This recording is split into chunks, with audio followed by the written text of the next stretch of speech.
to start with a short introduction. Oh, yeah, but I mean okay, yeah, for the, link. That's what I thought. Okay. The fact that I made it here doesn't mean I'm gonna leave you one. Thank you. Welcome at the St. Overholds inside the B part at Gleisteig. It's our newest co-working space here. We just opened it this spring in 2019, and we do several events here. And tonight I'm really happy to have an event here that Brittnee asked us to host. Brittnee is from Remote Collective and will introduce herself in a minute. I'm really happy that you are here and the audience in the internet, possibly. Hello. And today we will talk with Nadia and with Angelina about the topic of remote work, but also how to set up a remote work company, a program to run it, and what are the challenges there. But first I would like to start with Brittnee, which is perhaps the most struggling person I actually know, I must say. Because most people end in Bali, but you left Bali again, and you saw other places too. Please introduce yourself, and why did you start traveling? Where are you from? I'm not so sure, I must say. I'm originally from California, and I have traveled to or lived in over 50 countries. My home base right now is in Chiang Mai, Thailand, and I started Remote Collective because there wasn't any content around remote work that you could actually show your boss and say, hey, I want to work remotely, this is what it's like, this is how we transition our teams. And I was working with a lot of companies setting up remote work programs, but I didn't have what I needed to convince them to do it. So I went out there, made the media and the content, and started making contacts. And what I always say is I could have stayed in the bubble of digital nomads in Thailand and Bali and living this amazing life, but I love to bridge the gap between corporates and what's happening over there. So that's why I come out to Europe and do a bunch of events. So I've been on an event tour. I've been doing an event every day for the last couple of weeks. Where will be the next event? Well, actually, this is the last one. So For now. Finally, you're in Berlin.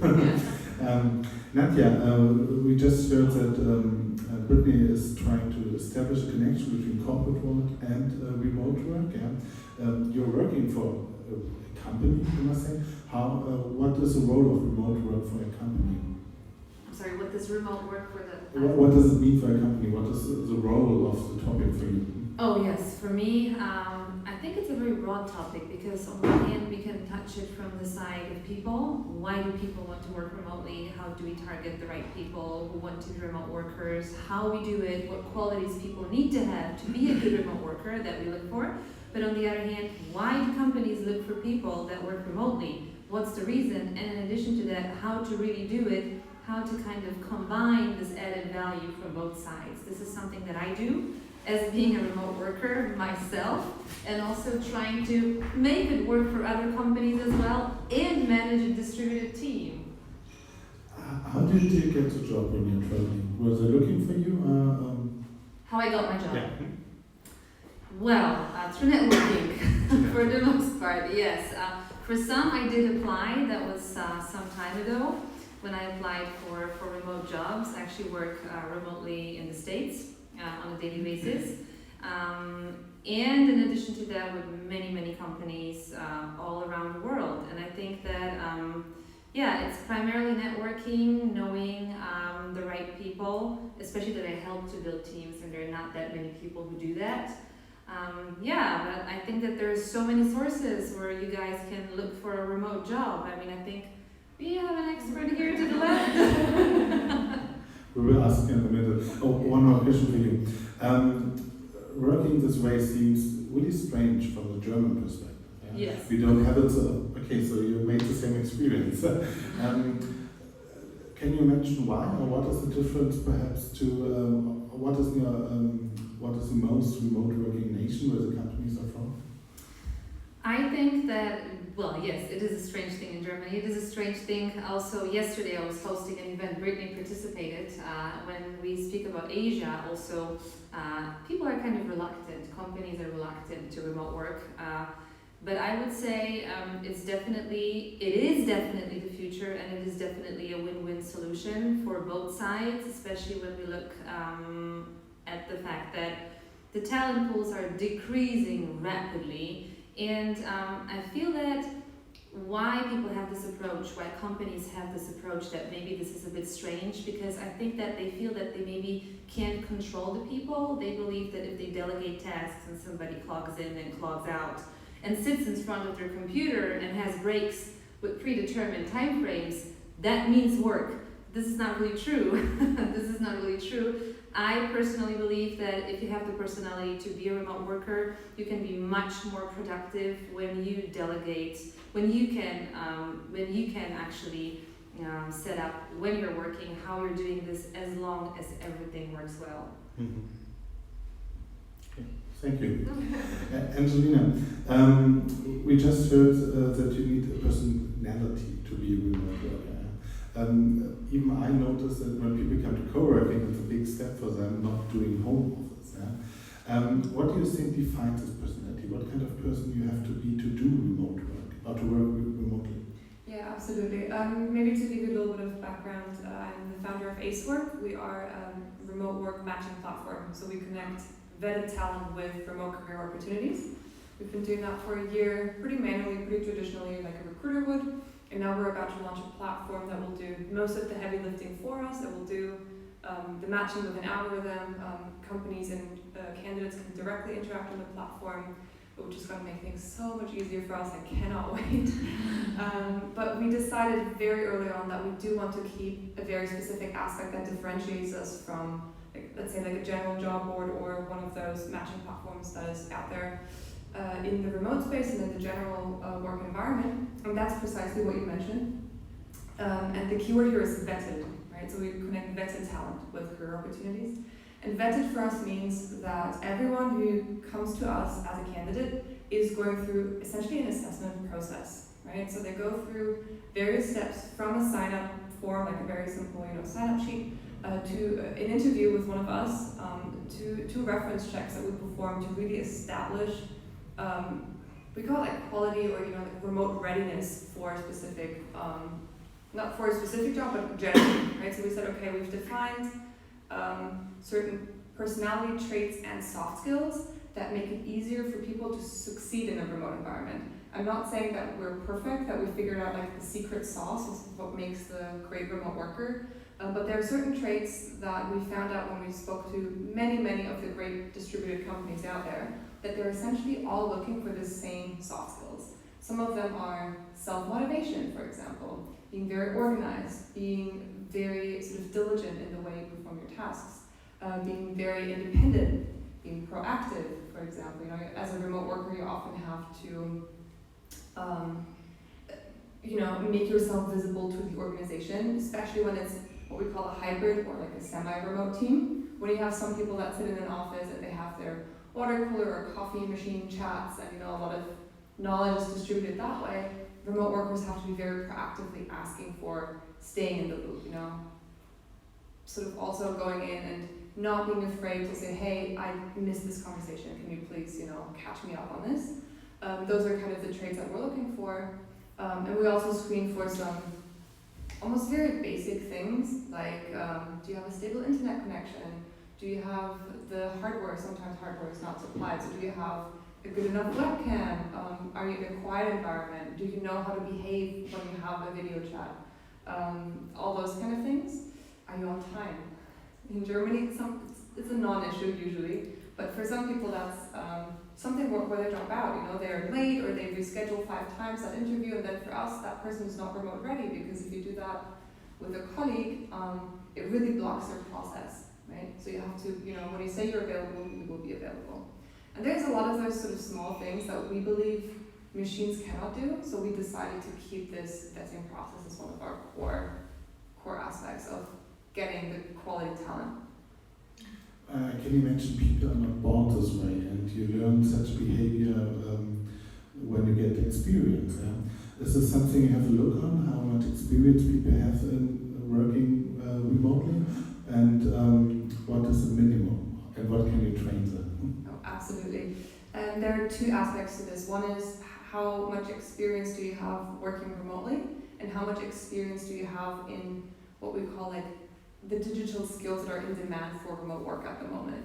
Because the fact right now is that there are more people that want remote jobs than there are great available jobs, right? Which is fantastic for companies in a lot of ways because they can really pick the best talent, the people that fit the role the best, and that fit the company the best.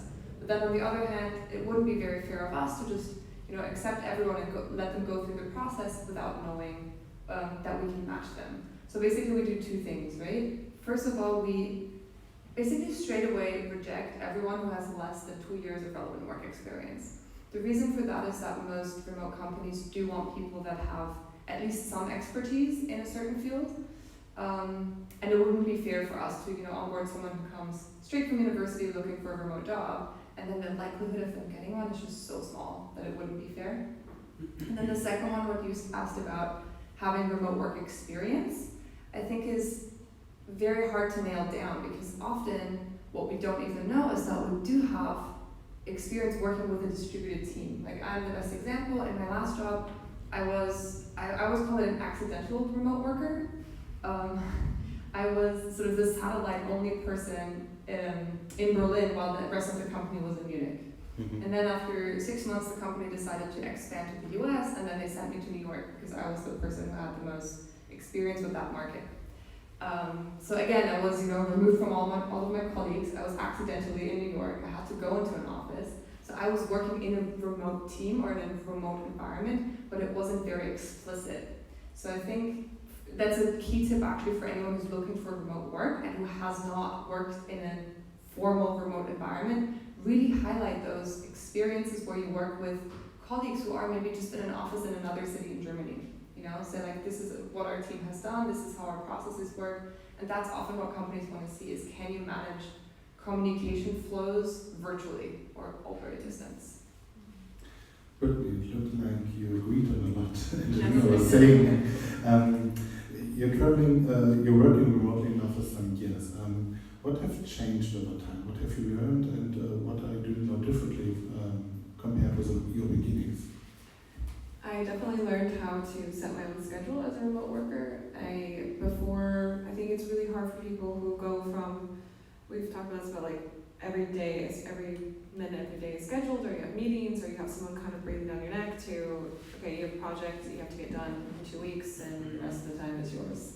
And people like go into remote, even if you're super experienced in your field, because I used to work in corporate law, and all of a sudden I was working remotely in Costa Rica for my law firm, doing the exact same job I was before, but suddenly like the beach was there, and there was surfing, and I could do all these other things. So I had to really structure my day, and it took years for me to figure out that I was a morning person, that I only should have 1 day of meetings and 1 day of calls, and the rest of the week should be my deep work days. Like, all of these things I figured out over the years that worked for me. And those are things that I help teams on when I consult for them. It's like, let the person set up their own schedule, but you also need to kind of give them more of a framework of what's expected, even as a remote worker. Because a lot of people start working remotely and they spend most of their time showing that they're online. So the active button is online, but you need them to actually do work, and it's like, are you more worried that they're showing up and available, or are you more worried they're actually getting their work done? And it's a big mindset shift for managers to just let go of that control of like, are you there, are you there, are you there? And then just letting them do their job and trusting them to do it. When employees come to our co-working space, we notice in the first 2 weeks they're working like animals, as you can say, because they want to prove that they are productive. When does it change? I mean, it's like they feel guilty not working from the office, at least here in Germany I notice that. What do you think, what can help you to overcome this first reaction, and how long does it take? I think it's on the manager's part, or whoever is letting them work remotely, to set the expectation, because right now it's so new that people can work remotely that they are adding it as a perk. So it's like, you better prove yourself or you have to come back into the office. That's like really stressful as a worker, because even if you really want to do a good job, you don't want to lose the opportunity to work remotely, so then you're working extra hard. But teams need to set like a healthy work-life balance for their because they'll burn out. Like, people will keep working because they don't want to lose the opportunity to work remotely. And then I think after a while, if no one says anything, I think after a while you get into a flow. But it can be painful to get into that flow between the manager and the remote worker, whoever's the team, and then like whoever's working remotely. But we really can just kill all of that anxiety and tension if you just say, hey, these are the expectations, this is what I expect to get you by, this is our communication channel. You know, if I send you a message, I hope to get a response from you within X amount of time. If you're in different time zones, how do we, just like tons of communication back and forth on how you will communicate in the future. But if you don't do that in the beginning, then it'll be so painful because people will have these expectations in their head on both sides of how things should work, and usually they're misaligned, and not on purpose. It's just, if you don't talk about it, then it's going to blow up in some way. That sounds like a really hard job for managers. I mean, you need good leadership, but also offering a structure, which is something that is getting a little bit lost in this wannabe agile working world sometimes. Nadia, once there were a big car manufacturer here from Great Britain, and talked about the co-working spaces and what people are using them. And at the end, this group of car makers had, one guy had one question. How do you make a career when you're not there where your boss is? Okay. It depends. If you're where the thoughts of your boss are, that means just kidding. I would say sitting next to somebody doesn't really mean that you're going to have a great career, because if you're a results-driven person, if your boss needs results, if a company needs results, and you reach these results the way you work, then you're going to have a great career. But depending what your approach is, because this question is kind of tricky, because on one hand we have people who keep running around the management and just doing a lot, pretending they're doing a lot, being just being there, right? And that doesn't necessarily mean that they're going to achieve great things, right? The thing is what you really deliver. So I would say, as long as I know that somebody from my team really reaches out to me, they know where I am, they know what I do, we keep being connected all the time through tons of different means. Sometimes I get crazy because this is actually an issue, and that's a hint for everybody. Choose one major means of communication, because I have like 15 here, and and they just keep ringing all the time. It's either Slack, or it's Google Hangouts, or it's Workspace, or Microsoft Teams, for goodness sake. I mean, this is ridiculous. But this way we are connected all the time, so they know where I am, they know what I do for the most part. I know that as well. So as long as we get things done, I think you can have a great career. That's what I believe. First, I couldn't answer this question. I was a little bit speechless. But then I was thinking, okay, this is an impression of the company culture.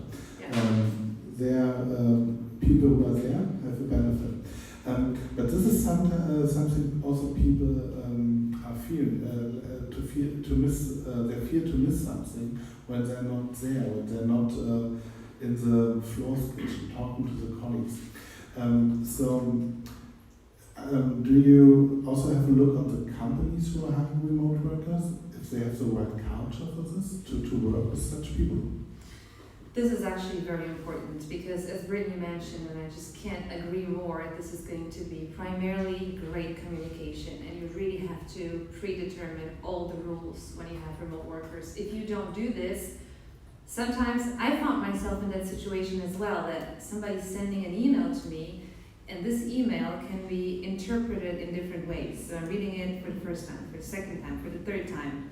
And I'm getting angry myself because I think, hey, that person is really aggressive, you know? I'm not going to work with you, I'm going to respond. The truth is that when we had a conversation face to face, they say, I didn't really have that in mind. You know, what is wrong? So I think that you may miss many things, but if you miscommunicate, or sometimes sometimes there are people, and there are many people like this. I also find myself to be a person like this sometimes, that sometimes it jumps into my head that people know what I think just to get things done, like real quick. But the truth is that you really need to establish rules, and you need to establish a great workflow. Plus, I would say now we're facing the situation actually at Talent Place that we have over 100 remote recruiters, and we're thinking, what can we do to make them feel part of the company?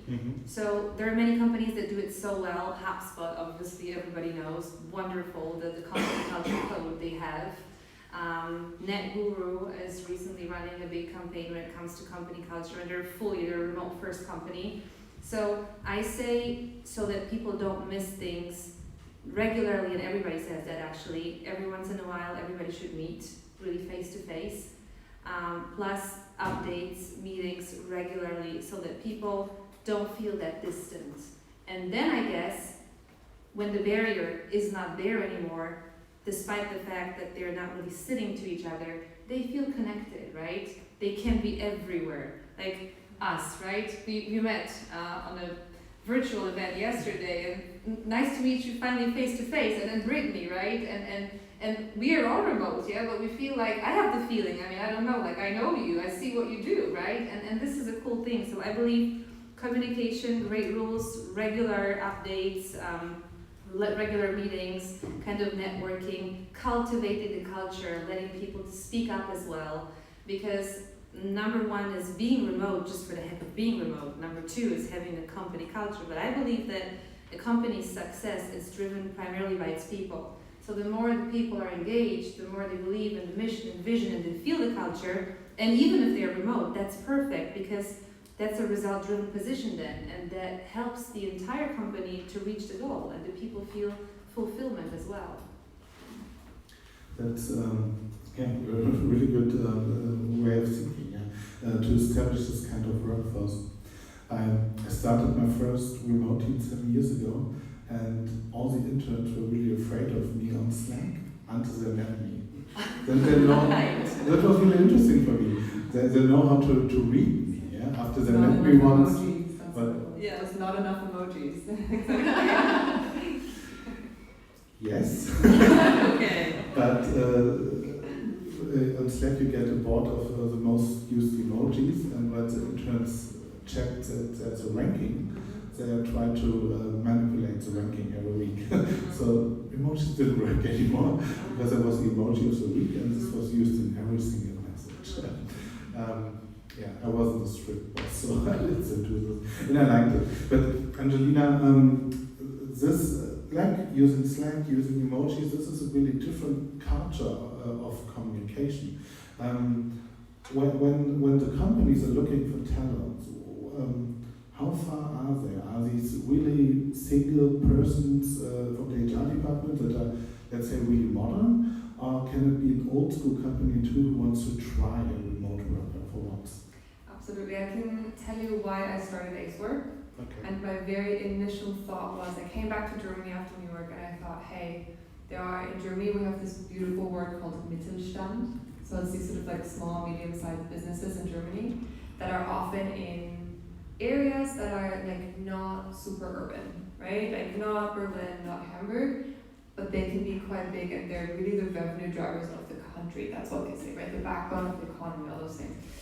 And basically, all of these companies struggle to find talent, right? Especially struggle to find millennials, people that are digital natives, that have, let's say, performance marketing or software engineering, those roles that are hard to find here or hard to already recruit for here in hubs like Berlin. Yeah, think about a company that's in Ingolstadt or Krefeld. Like, it's really hard for them. So my initial thought was, okay, I'm going to bring together basically the young digital native millennial workforce with those companies because they have great opportunities. So I went out, I started speaking to those companies, and I said, hey, I have 5 people that, basically can do exactly what you look for, but they don't want to move to Krefeld. They want to live in Berlin, or maybe they want to live in South Africa for a while, or, they have different thoughts about flexibility and working. And then all these companies have amazing reasons why that is impossible. Usually, the underlying one is that they're pretty much afraid of losing control, right? Long story short, I keep having these conversations. They're very slow. They take a lot of change management and trust building and going in for a workshop and explaining what remote work can do, all of those things. But basically what we're doing right now is we do focus on companies that are what we would call remote first. Like remote friendly, yes, but remote first. Nick Francis, the founder of Help Scout, said remote first or don't bother.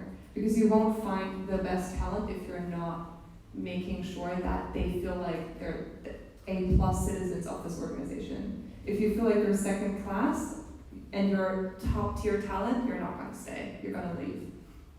So basically, I think what you said earlier as well, right? Like having a career at a remote or as a remote worker really depends on the mindset of the company, right? If the company is looking to outsource tasks, you're not gonna have a career there. You know, you're gonna be the hired gun. You're probably on a freelance contract. Like, they're not gonna retain you. You're gonna jump onto the next project when you can. But if that company has the mindset of really including people, making sure that their personality fits the DNA of the company, then you're gonna have that, you know, sort of surrounding entity that really can promote people into, let's say, a career. And it's one of those things when I spoke a lot about how we vet all the candidates that come on the platform, we vet all the companies as well. So that's where the part career opportunities really becomes important for us, because we don't allow companies that just want to outsource. Last week I was on a conference about rural co-working, and I met two companies who are working with remote workers, former employees, but they moved away. But this was the point when they started to use remote work, as they didn't want to lose them, because it was too hard to find a new one in this area of Germany. Is this something you also see, that perhaps here in big cities it's not worth enough, not hard enough to find people, because there are a lot of talents in Berlin?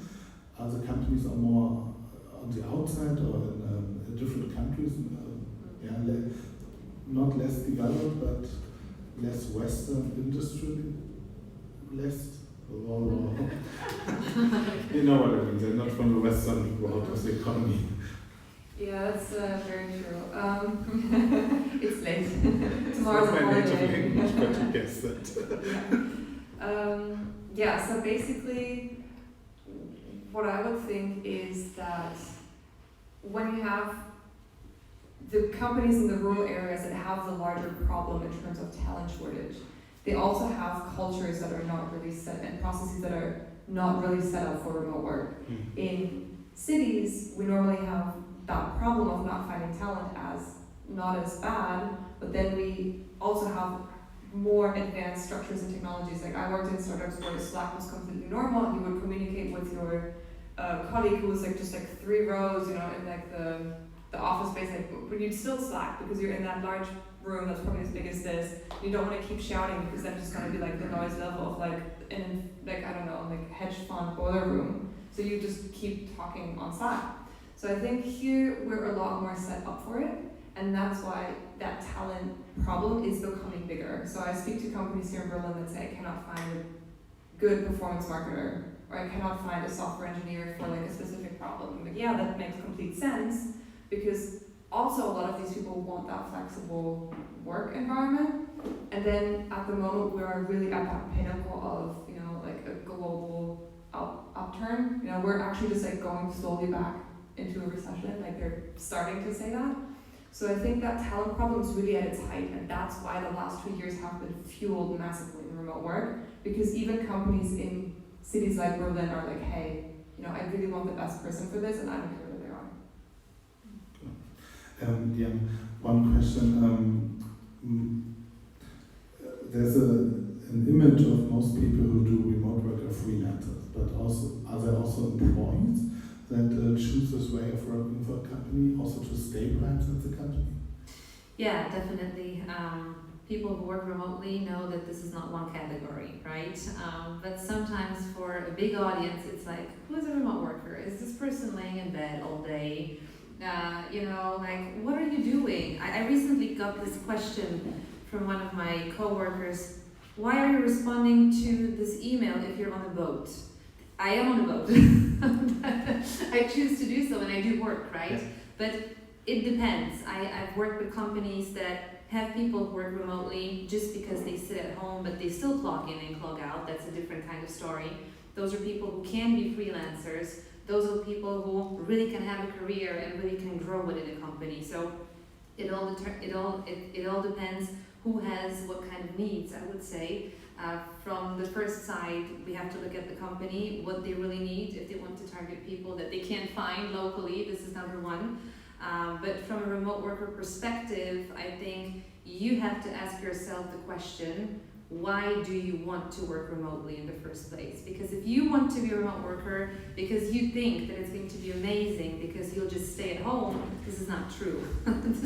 It doesn't really look this way, because despite the fact that it's not really sometimes that much fun being isolated, because at one point that happens, right? Because you just want to have somebody next to you to be able to just have a normal conversation, right? But then on the other hand, constantly you also, as I think you mentioned, you have to be self-motivated, right? So I would say that it depends on the kind of job. If it's a task done with freelancers, that's fine. Contractors, that's fine. Maybe that's easier, but sometimes if it's a bigger project, also it is going to be a different kind of job. So remote work is a really, really huge category where we have tons of different kinds of models of how we can cooperate with companies. Can I add something? Really, just a very practical aspect of this, because it's one of those things where we had to figure out quite a lot of how can we make sure that people fit requirements that companies provide. Put a lot of thought into this, and basically what it comes down to, employment and contract. There are three terms, right? There's employment, there's contractors, and there's freelancers. Yeah. Mm-hmm. Okay. So employees in Germany, we all kind of know what that is. It's something that's a very tight contract. It's almost like a marriage, right? Like after 6 months of probation time, you're married to that company and they're married to you because, basically that's what it is.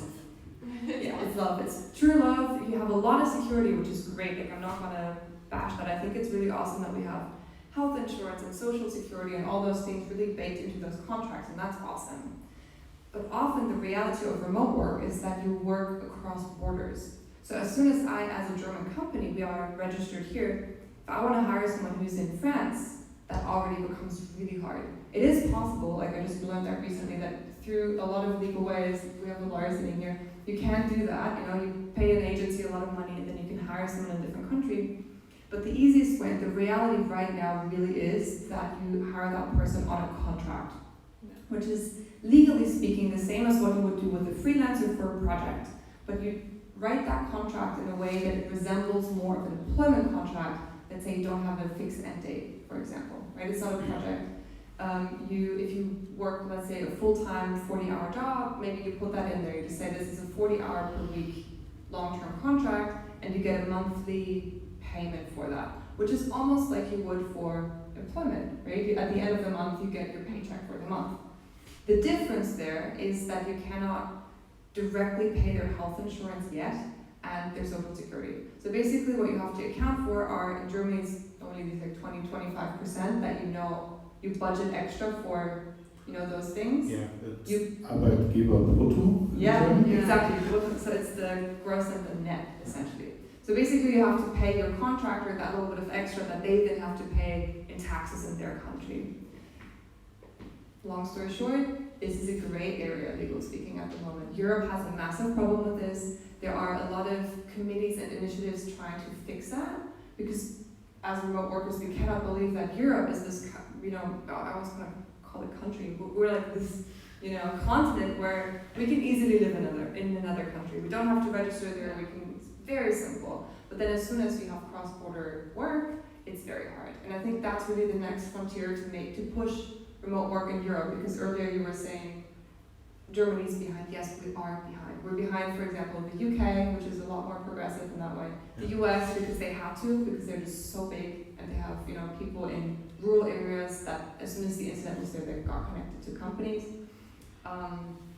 And really that's going to push, I think, the European remote work. And you mentioned this, that's very true, because the legal systems are not ready for this. This happened so fast, so fast that all the legal systems, all the provisions that were binding for all those contracts that we had for years and years going on, right now to adapt to this way of working without discriminating anybody who's not sitting in the office locally, Plus, when we talk about cross borders, wow, I mean, that's definitely a great topic.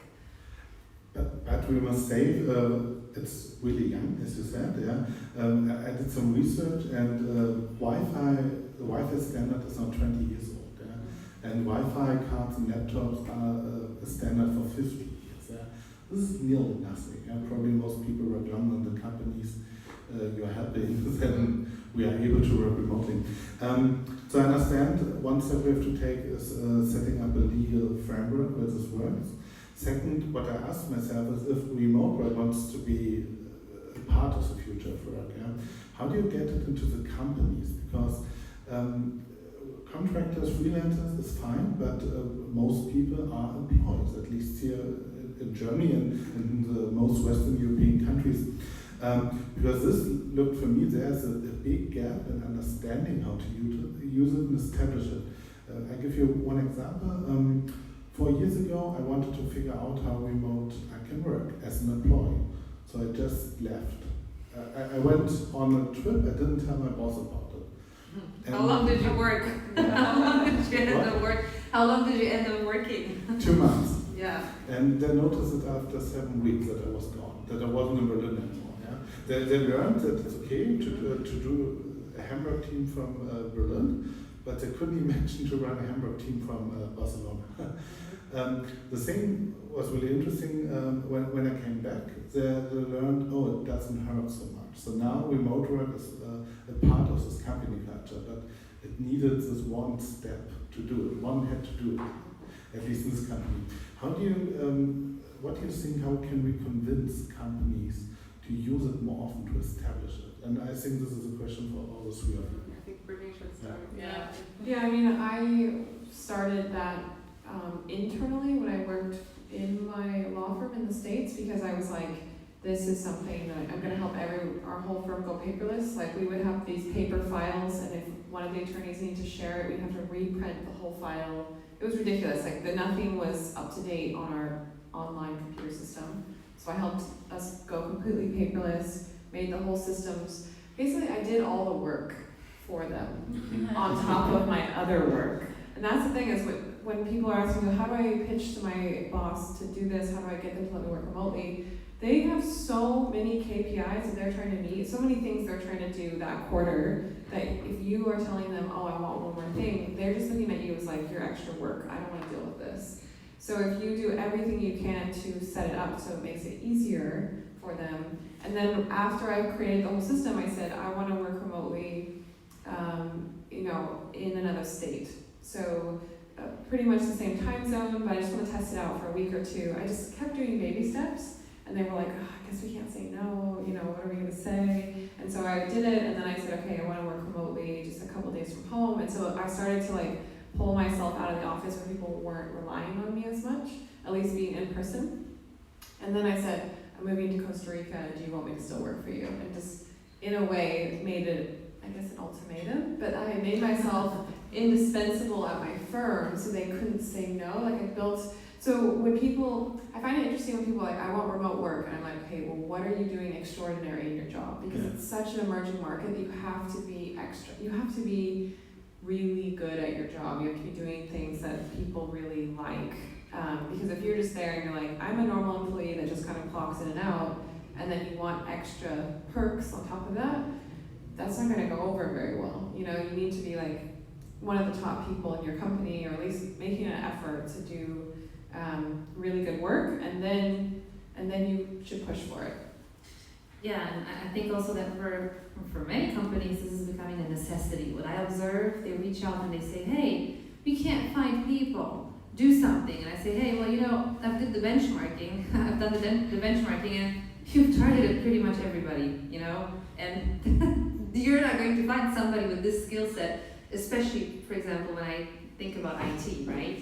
It's just not going to happen, right? That they say, well, no, it's too risky, let's just find someone else, and they just reach out to a different recruitment agency, to the third, second, fifth, fourth one, and they keep targeting the same people over and over and over again. This is ridiculous. So I think it's what Brittnee is saying, baby steps. And what I'm working on right now, it's actually, and I also agree totally, provide them with a solution and choose from the employer's perspective, because here you were talking about the employee's perspective, how to stand out and to say, hey, I can do it because I'm kind of extraordinary, right?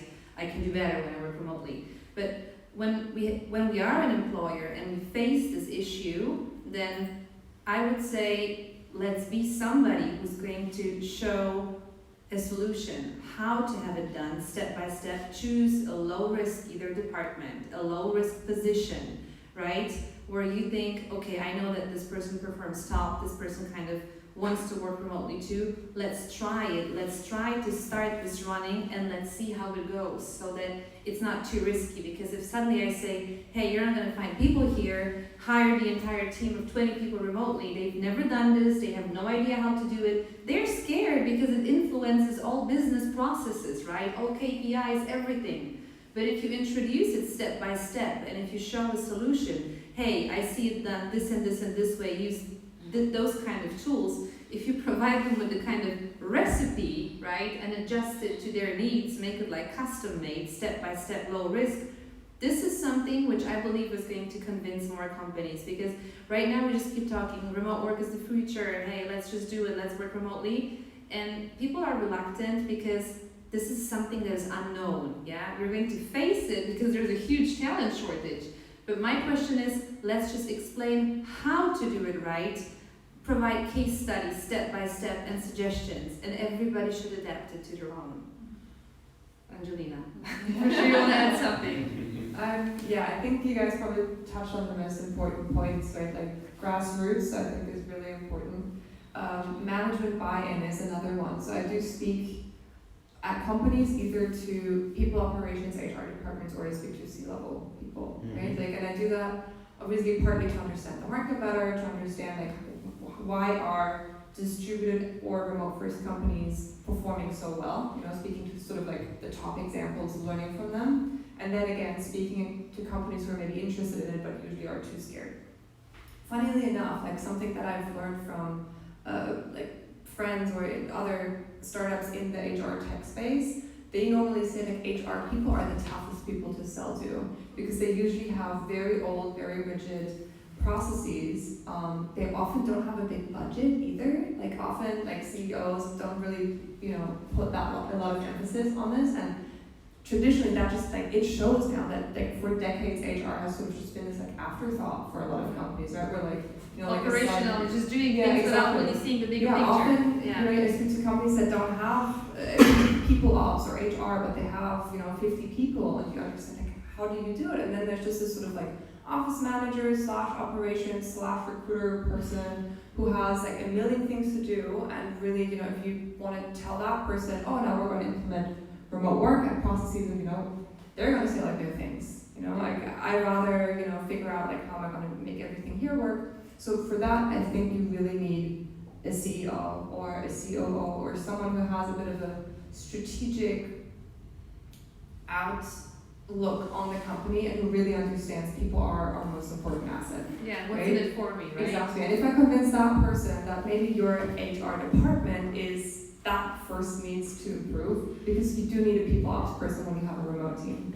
That's one of those things where when you look at the great companies we've mentioned, NetGuru, HubSpot, many others. Yeah, many others, right? Like it's noticeable how that they have with a team of 50, 80 people, they have 3 people ops recruiter positions, right? So I think that's also just like structurally and organizationally something that needs to change, and it's very hard. It takes a long time, and it needs a lot of support. So I think right now it's a huge market for anyone who is in remote work, because it's not only, we're sort of like the last step, right? Like hiring remote workers. We do a lot of the pre-stuff, like the preparation, just, you know, on an ad hoc basis whenever it's needed, whether it's a workshop, whether it's, you know, like going in and speaking to people. There are so many remote work consultants popping up now. I get, I think, probably 3, 4 every week that want to connect with me because obviously they're looking for clients, right? And I think it's really great to show that this market, that the need is there, right? Like people need help or companies need help. And there are enough experts out there now that have had long careers in remote work, 10, 15 years experience, building it up. I work with an amazing woman in the US.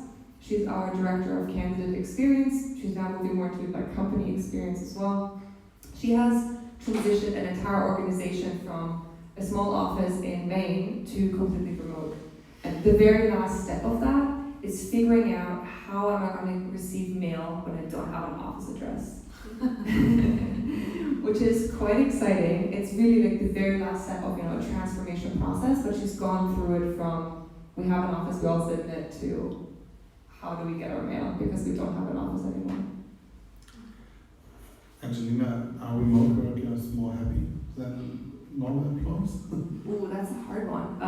I could probably give you 3 studies that say opposite things. I think the overall consensus right now is that they are happier. I don't believe in statistics so much often. Like there's this German saying, like, don't believe in statistics that you haven't forged yourself, right? Yes. So that's really what it is. I think there are challenges to remote work that we touched upon earlier. We spoke about this on Monday, Brittnee, when we met for dinner. Moving around a lot, I think, has challenges. Isolation is a big challenge. Burnout is a big challenge. Those can be tougher for remote workers than for people in offices. But when you do it right, when you are very intentional about remote working, I think it has the potential for people to be more fulfilled. I mean, happy is a big word. We can start like a philosophy class on happiness. Sure, but perhaps a question for Brittnee. How do you can learn this, or where can you find help? Yeah, because I really can imagine it must be harder if you're kind of alone or just with your partner, perhaps a traveling as a 2-person group. Where do you get this help from? Because you're not isolated in a company, and if somebody is afraid of being isolated, you can sign up for a membership. You're never isolated here in the co-working space. But where you can find help as a remote worker to have this social connection to other people? Yeah, when I work with teams and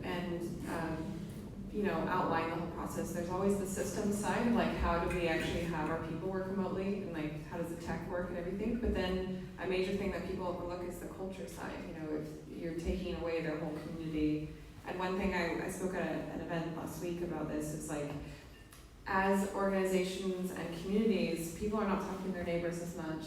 A lot of people aren't going to church anymore. Like their office is their whole community. A lot of people meet their partners at their office, they meet their friends, everything. And then if you take that office away, what do you have left, And that's, I think as managers and as owners of companies, we need to really be taking care of our people in that way. So I make them like look at that, like, are you going to give them, access to a co-working space, even just a hot desk? So a lot of teams nowadays, they'll give them like 5 hot desk days a month. So like once a week, they can go into a co-working space and they can, have the community lunch with everyone. And especially when I'm traveling and working remotely, those communities are so big. If anyone's ever worked remotely in Asia or South America, we call it digital nomad communities, and it's kind of like a family. Like you meet everyone at the co-working space mostly, and then you go out and that's your whole family of people you travel with, you hang out with, and you do everything. You like figure out how to find an apartment together, like everything. That's your whole source of community, and it's so powerful if you can tap into it. It makes me really sad when people don't realize that's out there. So I'm always like wanting to share about that more, because it's like I feel more connected in Thailand with my friends out there than I do when I'm back in the States in New York, because we all like work together every day and we hang out together, so it's more quality time. It's interesting. I don't know what my brother did in the last 6 weeks, but I'm really well informed what you did in the last 6 weeks. Thanks to social media. Oh yeah. Yeah, so it's stronger than even family, but Natalie, you're traveling also a lot. You just told me before the event. What are your personal tricks? What are you doing when you're working remotely, when you're in a different town, when you're traveling? How do you define your leisure time? What are you doing then? It's also a tough question. I always teach people, telling them time management is the key to success. The truth is, sometimes it's, because there are many people that from time to time I keep checking out here, and we do have people watching us, so hello. We have a bigger audience. It is a challenge. I believe that how I personally manage this, and it's not going to be to everyone, is that I love what I do. So because of the fact that I love what I do, I don't have this situation that I'm going to just totally disconnect from things and just say, this is just a job. No, I think that with the things that I provide, all the goals that I'm trying to reach, I believe in them so much that when I combine this with traveling, it is very hard sometimes because Brittnee's going to know best for the past few weeks. You keep just jumping from one plane to the other, from one hotel to the other, with your laptop constantly, right? My laptop is my best friend. Yes, that's what it is.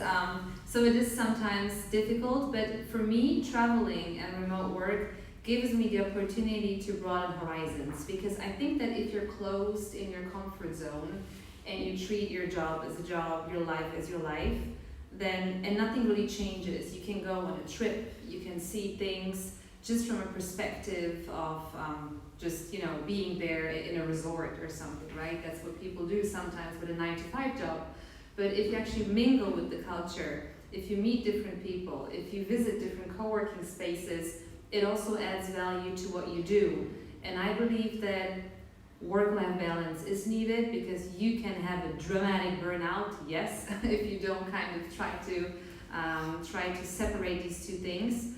But I would say in my case, I enjoy being able to, for example, last week sit down at a cafe in Naples, but all the people walking around and I was sending emails, and then I just jumped on the ferry and I was on an island 15 minutes later. When I arrived on the island, I had a video conversation with people, and they say, hey, what are these birds behind you? I said, hey, I'm actually sitting at a rooftop. Really? What are you doing? So I think that I have this personality that I need things, people, situations, places to challenge me, and the more experiences I get, the more global I go, the more people I meet that are also global, the more experience we can share, the more value it adds to the way I work, to the way I live, and to make the best out of it. It's really beautiful to also to develop your personality and learning different things at different places.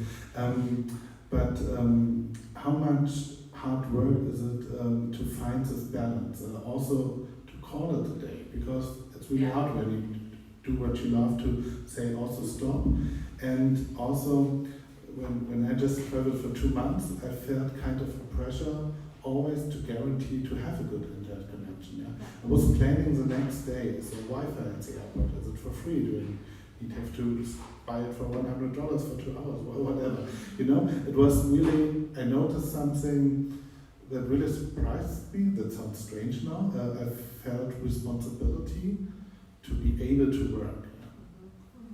I'm just gonna say real quick. Yeah, that's something always that I have in my head. Yeah, I know that it's fun and it's pleasure to be at different places, but it's never like, just whatever. I'm traveling. No, this is not true. You have to be extremely responsible and responsive. And what you mentioned about internet connection is true. I don't travel to Asia that much. I rather just stick around here in Europe, so I don't have. Canada is really good at that. Oh, here we go. Everywhere. Let's see where we're meeting next time. I think so. Yeah, if that's what you said. Yeah, I mean, in Europe, for me, I know the most important thing is how much data I have left in my cell phone. Yes, because I need to have a hotspot every single time. And it is true what you're saying. Yeah. Sort of to add to the fact of having the responsibility of being online and available. I always have these two hats that I put on. The one hat is the one of a founder who really works all the time because it's sort of, my ass on the line sort of thing, right? Like, okay, it's my company, I'm gonna work for it as much as I can. I work on weekends sometimes, I've probably worked every second weekend since I founded this company. I work weird hours, and I think the beauty of remote work is that often you can, even as an employee, set your own schedule, right? But that has, circling back to the beginning, really to do with clear communication. So people that work for me sometimes say on a Tuesday, today, the morning, I'm not available. And sometimes they say why, sometimes they say, just no, I'm not there. And that's fine. And I think that's really a responsibility of managers also to communicate that is okay. So I think the reason why you felt the responsibility to work was that you didn't feel like it was okay not to be working, They right? didn't know that I was gone. Exactly. Yeah, okay, so yeah, basically I think that was the problem, right? Is like that whole miscommunication and misalignment of expectation, right? But if you had, you know, the okay to be remote wherever, I think then it's also okay to say I'm not working today. And yeah, I think one of the things about traveling that I have learned from living on, I don't even, like 3 continents and 7 countries in like the past 10 years, is that I prefer like the slow madism. The great term that someone has taught me recently is like, I'm not a nomad, I'm a slow mad. And I really think of it that way that, you know, if I had a regular job, and I see a lot of my friends doing this, is often Berlin flights are cheap, you know, we fly to visit friends in other cities for a weekend. So when do we leave? We leave Friday after work, you know, with tons of other people, on a flight that's usually delayed, so you get into wherever you want to go, London, Paris, you know, at like 11 o'clock at night, you're burned out from the week, you're burned out from that flight and the, you know, not being able to put your suitcase up there, and then basically all you want to do is fall into bed. So then what do you have? You have Saturday to spend with your friends, and then Sunday you have half a day because you want to go back home. The flight is probably quite expensive because a lot of people want to do that, right? And that's usually how we travel at the moment. And I think it's very inefficient, it's stressful, it's probably more polluting than the way most other, you know, if you had more time, you could take a train and go somewhere. I take flights that are usually half empty, because I fly on like a Monday afternoon, or I fly on, you know, like a Thursday morning. And I stay longer in places. So I'm going to London for like a good week because I have tons of friends there and I will work there because they'll be working. Like, what should I do? Should I just like go visit the Tate Modern on my own? I might do that. I think there's a great exhibition. But most of the time I'll just be sitting, you know, in a co-working space and just get my work done, and then I meet my friends after work or work at their offices. So I think you can really integrate into other people's lives a lot better instead of dropping into someone's life and like telling them, hey, I'm here to entertain me for the weekend, and then for them it's also stressful. So I think it's really tapping into communities, and I think, Brittnee, what you said is really beautiful, is that you can really tap into those digital nomad communities everywhere. What happened to me is because I've lived in so many places for a while, like I studied for 6 months here and, you know, worked for 6 months somewhere else, that I really have friends all over the world now, and that's my network, and I really like seeing them and like feeling that I have my social community that's not just an office, right? In Berlin I know people, but I know a lot more people other places.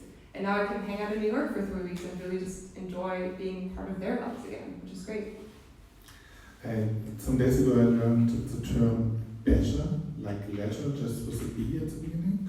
Hotels are targeting remote workers, business trips, guys to stay longer, to have some kind of vacation. Before we ask the audience what kind of questions they have, one last thought from you three. In co-working, we say co-working will be gone in 10 years. Then this is just called work. This is how you work. Remotely, decentralized teams that are connected. What are you thinking about remote work? Will it be always something special, or will it become the mainstream too in some decades, perhaps?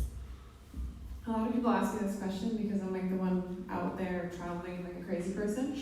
And I don't think that everyone's going to have my life. I don't know if I'll even have this lifestyle in 5 to 10 years. But I do think that the flexible work life where people have the option to work a couple days from home or a week here or there or maybe 1 month a year away, I think that's going to become super normal. Or like we were saying here, especially in areas where there's a shortage of talent, I don't think it's a big deal for someone to be at home in their hometown and work remotely full time for someone else in a different city. I think that's going to be normal. Again, I don't think digital nomads traveling to one country every month, I don't know if that's sustainable, or even for me, I'm like, I've already been to 12 countries this year so far. I'm tired. Like, I want to go home and just be in one spot. But I do think in the future, and I see this very quickly shifting in the next 2 years, where remote work is just going to become the option to work remotely in one space. Probably it's going to be a lot more normal. So like I was saying, once someone's in one town and they're working for a company in another town. Yeah, I believe that too. I think that we keep facing newer expectations of employees, and generations change. the perception of work is changing. So I think at some point, I guess employers are going to have to adapt, because something that is working well now is not necessarily going to work well in a couple of years. And as much as we can even observe with those younger generations right now, how they interact in social media, how the information flow is getting quicker and quicker, they have their expectations as well. They need the flexibility. So who's going to be out there to work? It's going to be them for sure, right? So I believe, as Brittnee is saying, it is everybody's choice, whether you want to lead a life like you're jumping from one country to the other. And it is tiring. I'm tired too. I'm really tired too. I can't wait to be home. But the truth is, to even work from home, because you don't have to travel. If you want to travel, that's fine, but you may want to stay with your children, right? If you're a mom, right? And do many other things. So I believe that the option is going to be there. I hope so. I mean, I would wish for this, so that we can actually come across expectations of new generations in order to succeed better with new patterns, new ideas, and just keep challenging ourselves how to do things better, because we're a global village and we all see it now. I mean, we have a big audience. We have people from all around the world watching us, people sitting here. Why should we limit ourselves? Yeah, work-wise. I feel like I should clap. Yeah.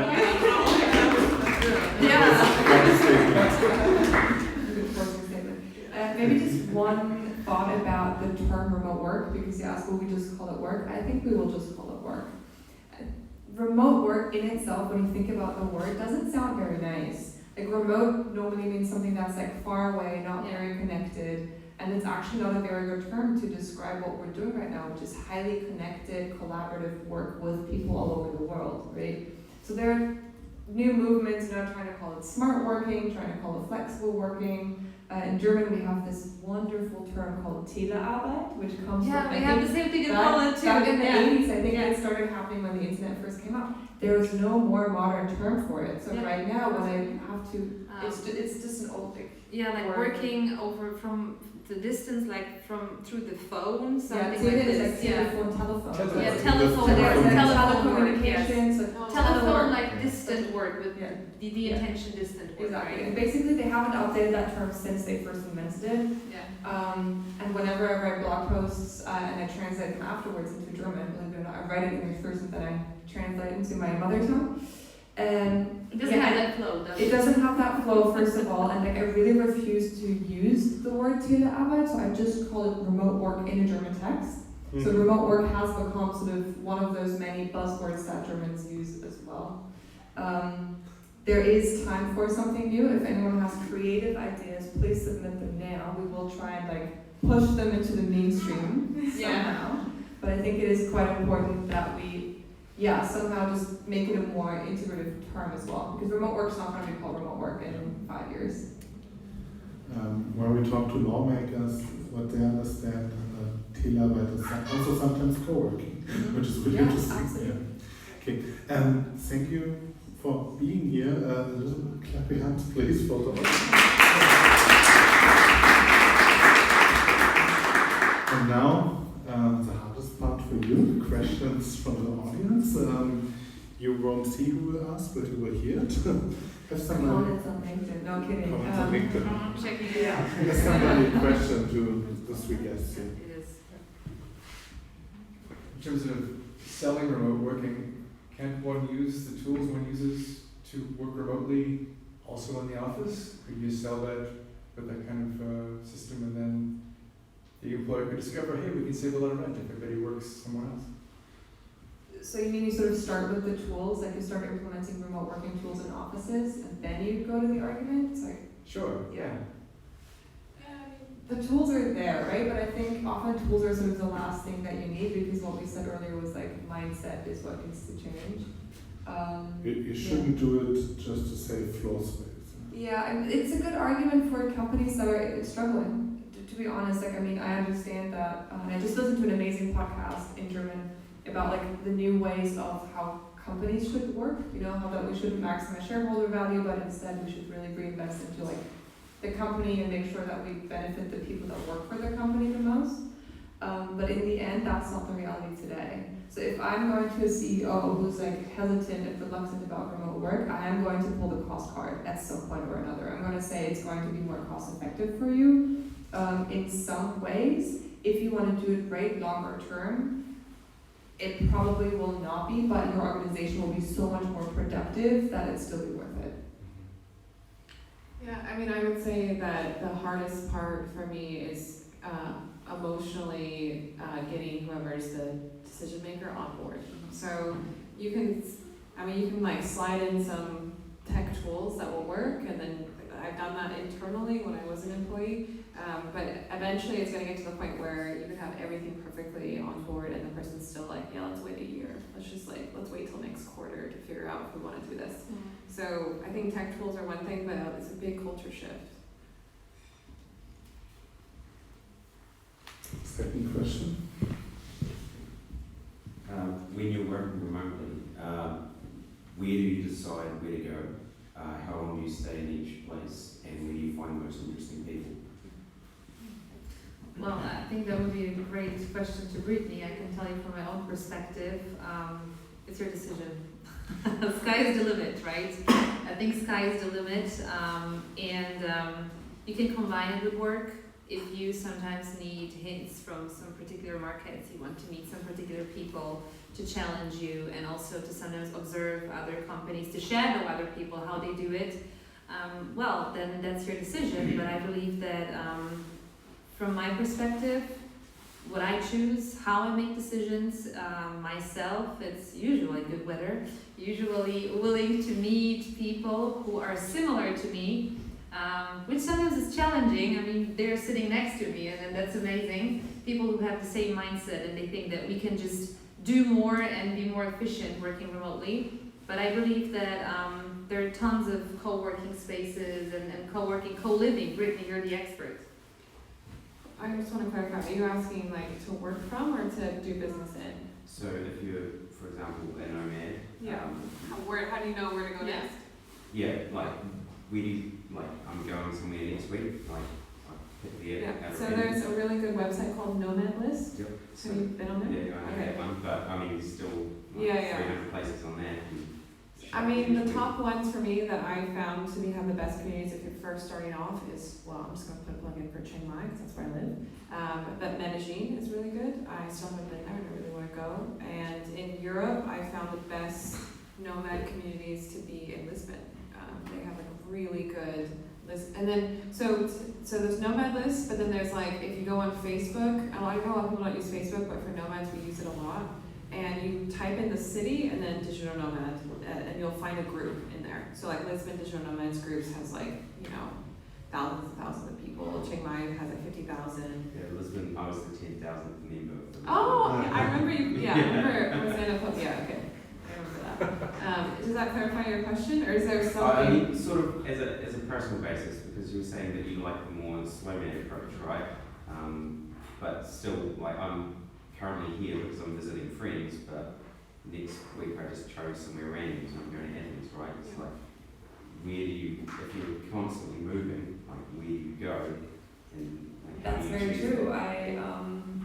that? What we did as Xwork, we did an event with one of our partners called Remote Year. Have you heard of them? Yeah, It's a a friend work- who did it. Yeah. You did it? No, a friend of mine did A it. friend of yours did it, okay. So basically there, for those of you who don't know, Remote Year is a work and travel program that you sign up for either 4 months, 6 months, or 12 months. And they basically structure the entire trip for you, and you spend 1 month in a different place. And they have different tours. So there's one that would just be, let's say, South America and Middle America, and then there's one that goes across the globe. And if you're already remote or you're a freelancer, you can join those programs, and then you basically have a community baked in, and you also have an itinerary baked into your plans. I think for a lot of people that is very convenient. I also have a friend who did it because she said, first of all, it takes the decision away from you. They pick really good places.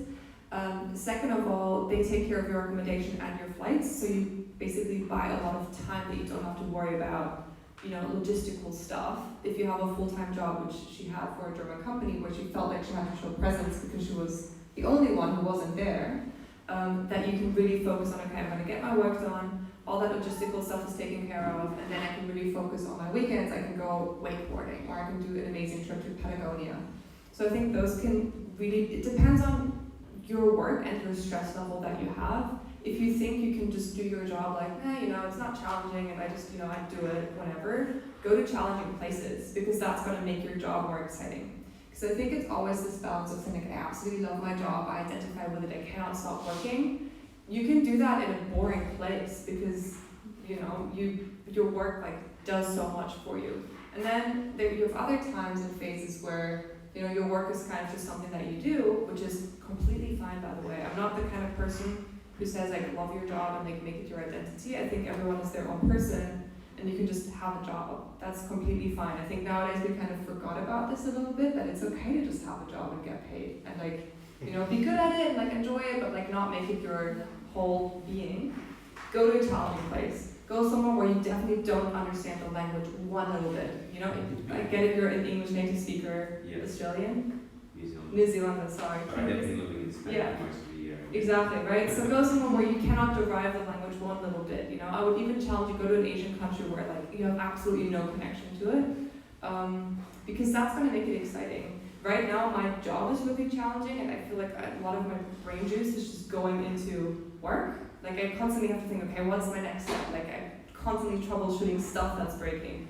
If I were in Nepal right now, I'd probably be oh God, I can't deal with cultural overload, which is obviously amazing and great, but I wouldn't be able to take it in. So now, the way I travel is I go to London, which I know, I have friends there, so I can work and I can hang out with them and I can, do a few other things. If you're free to travel crazy places, do it. But I think you're similar, right? You love your job, it's challenging, you do a lot of stuff. You go to Italy, which you know and you love, right?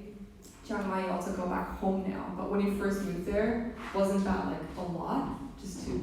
Yeah. I mean, for me, I'm super community driven, so I go where I have friends, and I stay long enough to make that community. And now it's I have so many friends around the world. They're let's all meet in this one place for this 1 month, and then we create our own organic co-living space community.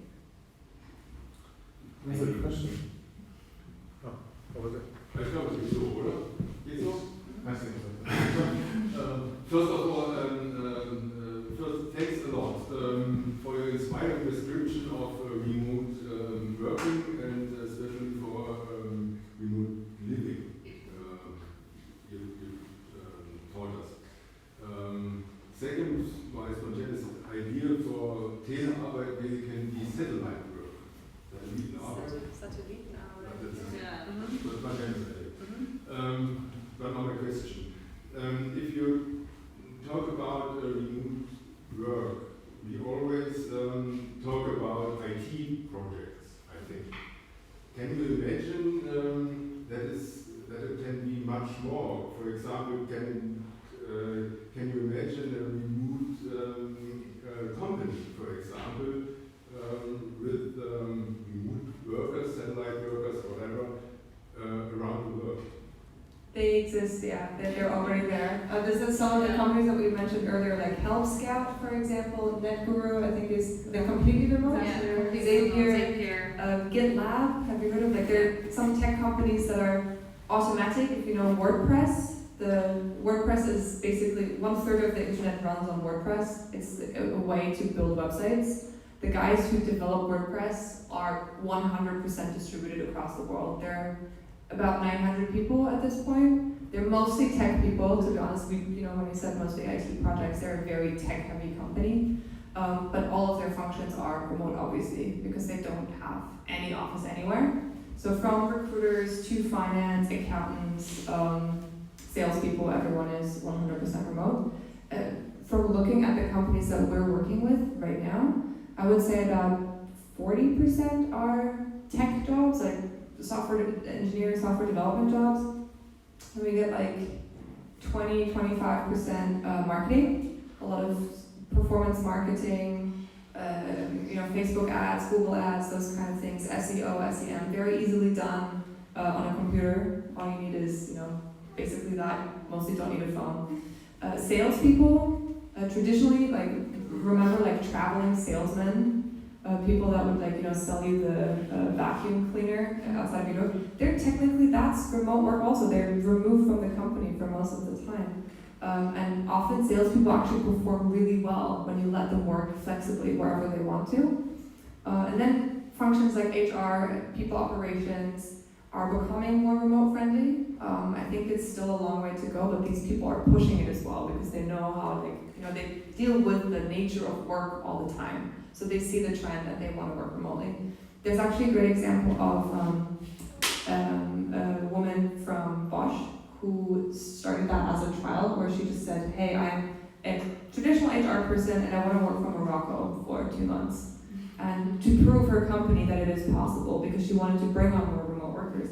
And it went quite well, and she has a company as well that does work and travel programs on the side.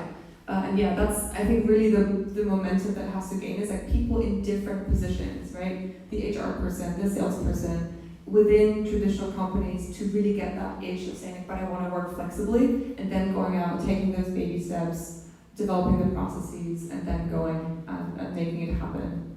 We see that happening for sure. I'll tell you a funny story because despite the fact that I'm a remote worker myself and that primarily it's HR what I do and that's the reason why I'm here, I also have another job, which is actually all around the world, and it answers your question. You can be everywhere and you can be everyone, and it's a remote live interpreter. I interpret for different languages all over the world, and through a video platform, I always show when I'm available and my company knows, so I can be anywhere during a day. I am live during a surgery in the States for somebody with a heart problem, or I am actually in an African country doing some IT troubleshooting in French with the government. Then, for example, yesterday in the morning, I was live connected also with the police station in London because somebody was shot, and they just had the shooter. They had to interview that person that was not a native English speaker. So I translate Polish, English, German, and French. Yeah, all 4. And then this is maybe just an interpreter job or a translator job, but the truth is that I have to be in everybody's shoes because, or sometimes I have a story that somebody says, I had that too, that they're locked in a room and they're saying, hey, somebody with a baseball bat just hit me, I'm bleeding heavily, I don't know where I am, but that person is willing to do that again, please help me. And then I am there with the police on the phone trying to figure out where that person is, so I can either do this, or I can be at the hospital, or I can be live, for example, at the courthouse. That's what happens as well. So sometimes it's crazy because I'm in India, I'm in Africa, I'm in the States, I'm in Canada, I'm in France, I'm in Poland, everywhere. So any kind of job, I shadow them. And then that's my response. I would say pretty much yes. There's a lot of stuff you can do remotely. Sorry. What can you say after that? Wow. I'm really shocked.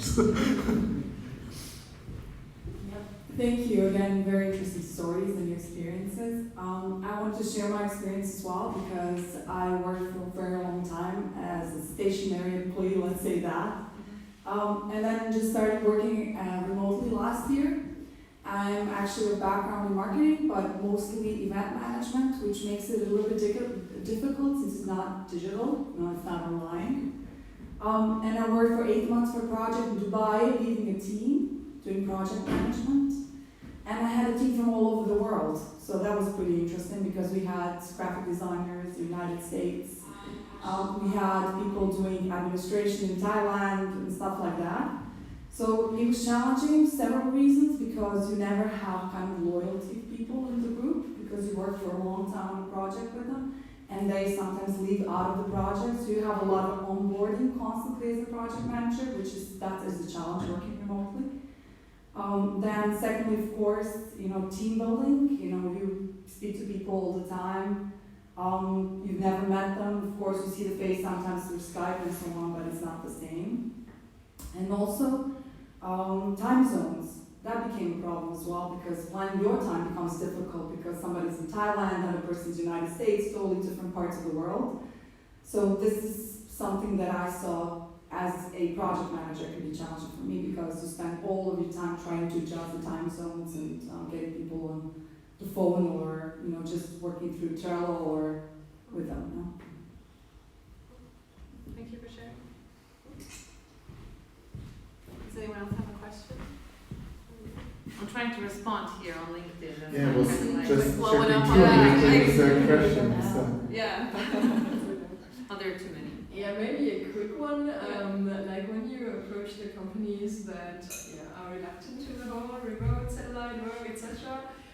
What are like your main arguments for the, let's say, C-level department to say that remote work is the best thing on earth, but not the best for the future, or somehow a good thing? Obviously, you mentioned already some points like productivity, blah blah, which is for many CEOs or founders a very rational, formal point, but it doesn't really get to the heart of them. So, what have you seen or noticed that is a point where they say, cool, this could be It something completely depends, honestly. Like, I wouldn't say there's one point. When I was a salesperson, business developer in a former life, and you really learn about asking questions and finding pain points. Yeah. Right? So you really go in and you drill in and it's okay, like what is your biggest worry right now? You know, what keeps you up at night? And then sometimes they would say, I can't find people, you know, like that would be top of their list. Then it's really easy. Sometimes they say other things, you know, they're like, our product development is going too slow, you know, our customer success team or customer service teams are not working properly, etc. And you can, kind of find moments to go in, and we go from that moment and say, okay, what if you added people in different time zones to your customer service team? You know, would that mitigate your problem? What if product development is slow, but maybe your developers are not specialists enough for the tasks that you have. Maybe you're building a really complex technical product and the expert that you need is just not in your town. That happens. I think right now, a lot of jobs have become more specialized and more specialized. We recently saw that with blockchain was one of those things. Suddenly, 2017, 2018, everyone was looking for blockchain developers. There weren't any. Like, that wasn't a thing you could study at university, right? And you certainly couldn't find them where you were. So I think that was a big problem, right? So really drilling into what is worrying them, right? And if so sometimes you have a problem if they're a bad manager, right? And basically they're really used to being a micromanager, having the people sitting there. They're not very, self-reflective, self-aware. They don't think people are really important for them. It's more important to maximize their own value. Just leave that company. Honestly, we'll find you a better remote job. And it's really hard. If you have a bad manager,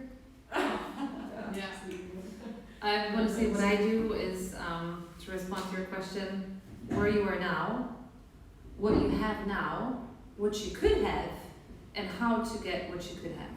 Yes? Mm-hmm. So that would be exactly as you said, Angelina, finding the pain points here, right? But then on the other hand, to ask, and that's primarily actually a discussion with C-level, right? Because as we've discussed, HR is more operational and just focuses on delivering. It depends, not to say anything bad about anyone here, because there are many smart and open-minded people in HR, I mean, for goodness sake. But the thing is that mostly it's C-level where you can tell them, hey, you can be even more efficient. You can reach your goals in a more efficient way, more feasible sometimes when you're struggling. So here you are, this is what you have now. Sometimes I conduct like an audit and I tell them, hey, your pain points are here, but I can show you the solution would be this and this is how it's done. And then they think, hey, we can make more money, we can have better people on board, people won't quit the company, and there are less risks than benefits. Let's just go ahead and try. Okay, there's no question on LinkedIn. Do you have one last question here? How do you make them distinguish between outsourcing a role and making it remote, right? You're talking about you have a bigger talent pool, but there's also, let's say, companies in other countries that will do the same thing for plenty of the costs. Like, how do you make them see the value of a person in Germany versus a person in That's interesting. So for me, outsourcing isn't country specific, right? So sometimes, the first thing we think when we say outsourcing is, okay, I want a customer service team that's in the Philippines, or I want developers who are in Ukraine. Like, speaking from a German perspective, right? Like, that's the traditional view of outsourcing. for me, outsourcing has another dimension, and that is handing off a task, right? You sort of, write up like a brief or a package or whatever, and you give it to someone and they do that job, and essentially you don't want to deal with that, you want that thing done, right? And someone who is a remote worker, we hired someone in the Philippines for a brief time, it didn't work out because it was time zone, technically it was too hard, because we really wanted her to be part of the company, right? So I think that's the difference between a remote worker and outsourcing work, is that that person is integrated into all of your tools. That person is on your Slack, they have an email address that has your URL at the end. Very simple, basic things like that. They're in every all-hands meeting. They have one-on-ones, quarterly one-on-ones, or monthly one-on-ones with their team lead, etc. Right? Making that person an employee just as much as you make anyone else in your office, right? So, and that person could be someone who accidentally happens to be more affordable. Like we just recently placed a developer from Ukraine with a company in Austria, and that person turned out for them to be quite affordable because just salary expectations are lower in certain countries. But that person will be just as much of an employee in that company as anyone else. Salary is, by the way, like a huge thing.